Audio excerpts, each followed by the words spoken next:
Once upon a time, in the far reaches of the Sunder Kingdom, there lived a humble old man who was neither rich nor powerful, but whose life carried a wisdom that would be remembered for generations. His name was Kavi, and though he was poor, he had something no other man in the kingdom could boast of: a horse. But not just any horse. This was a magnificent, pure white stallion, so beautiful that it took people's breath away. Its glossy coat shimmered like silver in the sunlight, and its strength and grace were unmatched. No horse in the entire kingdom, or even in the neighboring lands, could compare. Everyone marveled at the old man's good fortune in owning such a splendid creature, but none were more envious than the king himself. King Veer, a man consumed by pride and jealousy, could not stand the thought of a simple woodcutter possessing something so rare and valuable. Many rich merchants and noblemen had offered the old man vast sums of money for the horse, hoping to add it to their stables, but Kavi refused every single offer. The king, frustrated by his failed attempts to buy the horse, approached Kavi personally and offered him a chest full of gold coins, enough to make him one of the wealthiest men in the kingdom. But Kavi only smiled and shook his head.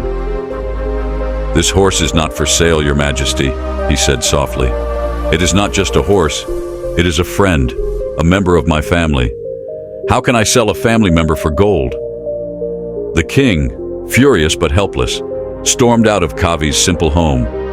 People whispered behind Kavi's back, calling him a fool for not seizing the opportunity to escape his life of poverty. How can a man live so simply when he has such a treasure? They wondered. Months passed, and one morning, Kavi awoke to find his beloved horse missing. The stable door had been left ajar, and the horse was gone. His heart sank, and he began searching the forest and nearby villages, asking everyone if they had seen the horse, but no one had. Word spread like wildfire through the kingdom, and soon people gathered around Kavi's home, eager to share their thoughts. "We knew this would happen," they said. "With a horse as valuable as that, it was only a matter of time before someone stole it. You should have sold it while you had the chance. Now you've lost everything." Kavi listened quietly to their words, but instead of despair, he simply smiled and said, "The only truth is that the horse is not in the stable. Whether this is a blessing or a curse, no one can say. Let's wait and see." The villagers shook their heads in disbelief. How could the old man remain so calm in the face of such a terrible loss? But Kavi's life continued as usual.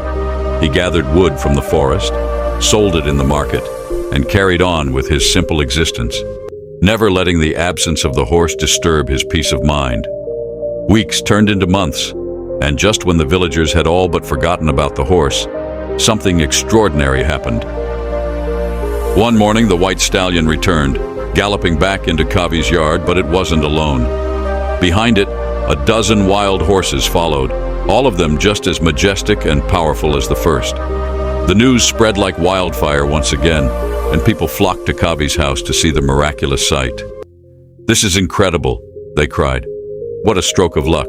Not only has your horse returned, but now you have 12 more. You're a rich man, Kavi. This is a blessing beyond measure." Kavi looked at the horses and smiled, the same calm smile that never left his face.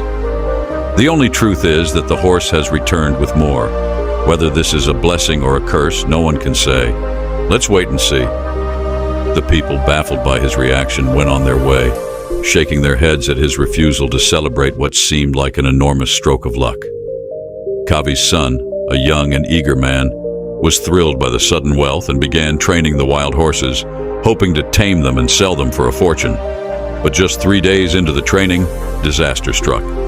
While riding one of the wild stallions, Kavi's son was thrown violently to the ground. His leg was broken in several places, and the injury was so severe that the local healer said he would never walk properly again. The villagers, hearing the news, once again gathered at Kavi's home. "You were right, old man," they said. "These new horses weren't a blessing, they were a curse. Now, your only son is crippled, and how will you live in your old age? Who will care for you? This is a terrible misfortune." Kavi, ever calm, listened, and then replied, "The only truth is that my son has broken his leg. Whether this is a blessing or a curse, no one can say. Let's wait and see. The villagers, as always, were confused by Kavi's response. How could he remain so unshaken by what seemed like a tragic turn of events? Time passed, and the kingdom found itself in the grip of war. King Vir's enemies launched a sudden and brutal attack, and the king, desperate to defend his land, conscripted every able-bodied young man into his army.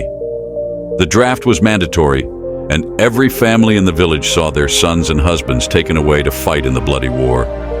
Many feared they would never see their loved ones again. But Kavi's son, with his broken leg, was spared. He could not fight, and so he stayed home, tending to his father and the horses. The villagers, now filled with sorrow and worry for their own sons, once again gathered at Kavi's house. "You were right all along," they said. "Your son's injury was a blessing in disguise. He doesn't have to go to war while our sons are gone, and we don't know if they'll ever return. You are the lucky one, Kavi."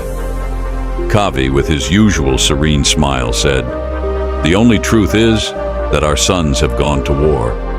Whether this is a blessing or a curse, no one can say. Let's wait and see."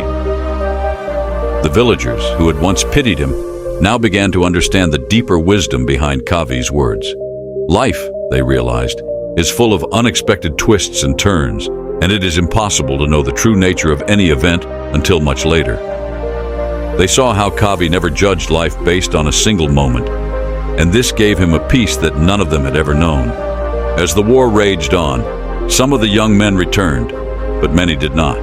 Those who did return were often scarred by the horrors of battle, both physically and emotionally. Kavi's son, though still limping from his injury, lived a peaceful life with his father, caring for the horses that had brought so much fortune and so much sorrow. Over time, the villagers began to adopt Kavi's way of thinking. They stopped rushing to label events as good or bad, and instead, they waited to see how things would unfold. And in doing so, they found that they, too, could live with greater peace of mind, accepting life as it came. The wisdom of the old man spread throughout the kingdom, and people began to visit Kavi from distant lands, seeking his counsel. But Kavi never claimed to be a wise man. He simply lived his life with the understanding that happiness does not come from judging each event, but from accepting life as it unfolds. The lesson was simple, yet profound. Life is too complex to be understood by looking at a single moment. What seems like a curse today may become a blessing tomorrow, and vice versa. So why worry? Instead, live in the present. Focus on what you can control, your actions, your thoughts, and let life take its course.